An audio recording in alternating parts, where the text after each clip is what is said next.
J'avais dit que j'avais pris la résolution de ne plus parler jusqu'en octobre et vous m'avez convaincu à rompre.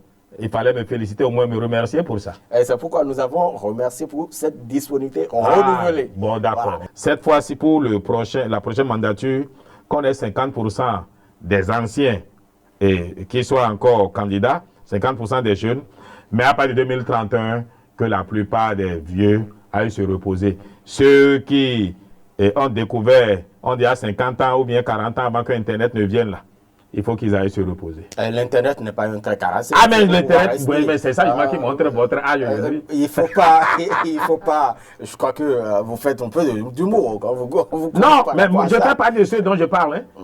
Même le président de mon parti, Abdoulaye Biachani, chaque fois quand j'attaque UPR, alors que c'est mon devoir au profit de notre parti, il m'appelle quand tu sais ce que tu fais. Tout le monde va croire que c'est moi qui te demande ça alors que tu dis de ne pas le faire. Vous êtes sur une chaîne de télévision, vous déclarez ah ben oui. de privé. Non. Il me dit, tout le monde va croire que c'est moi alors que nous sommes ensemble. Je dis, mais on est ensemble, oui. Mais nous sommes dans une relation polygamique. Nous avons on a un père commun, mais chacun doit défendre les intérêts de son bord. Et moi, les intérêts là, c'est le BR d'abord.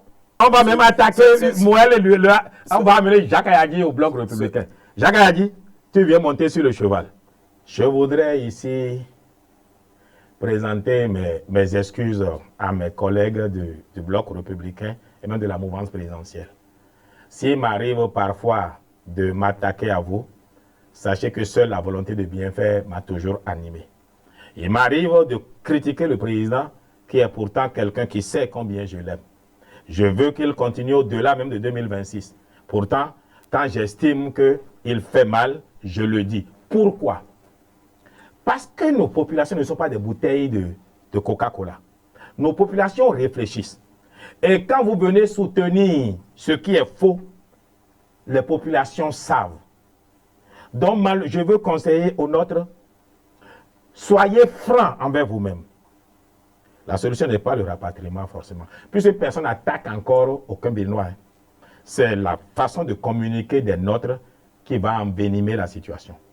Le Bénin aurait même pu s'approcher du gouvernement gabonais pour dire... Certainement, il y a des contacts qui... Non, attendez, il faut dire, cher Gabonais, cher gouvernement frère, nous reconnaissons que vos populations ont besoin d'activités. Qu'est-ce qu'on peut faire ensemble pour créer de l'emploi pour nos deux pays? Comme ce que je suis allé faire à Zanzibar. Créer des zones de pêche, par exemple. Obtenir un domaine où les Béninois s'installent, où ils font la pêche ensemble avec les Zanzibarites. Le Bénin gagne de l'argent, Zanzibar gagne de l'argent. Il faut que le président Patrice Talon envoie le ministre Abdoulaye Biachani, envoie Romuald Wadaï et d'autres, voir ensemble ce qu'on peut faire pour construire une économie commune. Les Gabonais aussi ont droit d'être heureux dans leur pays. Mais malheureusement, certains ne comprennent pas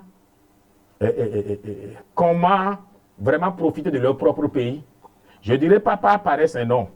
Mais le salaire à un moment donné au Gabon était tellement élevé qu'ils n'avaient pas besoin de travailler pour vivre heureux. C'est la crise économique aujourd'hui, la baisse de niveau de pétrole qui fait que le Gabonais sent le besoin de travail. Sinon, au Gabon, avant, tu peux ne pas travailler et vivre heureux, comme en Guinée équatoriale où un seul membre de la famille qui a un salaire, tout le monde peut rester à la maison, à Bois, San Miguel et vivre heureux. Aujourd'hui, il faut travailler.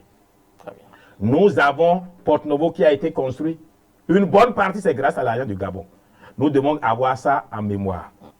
Et que nos jeunes influenceurs n'entrent pas dans la folie de cette dame qui a créé problème inutilement.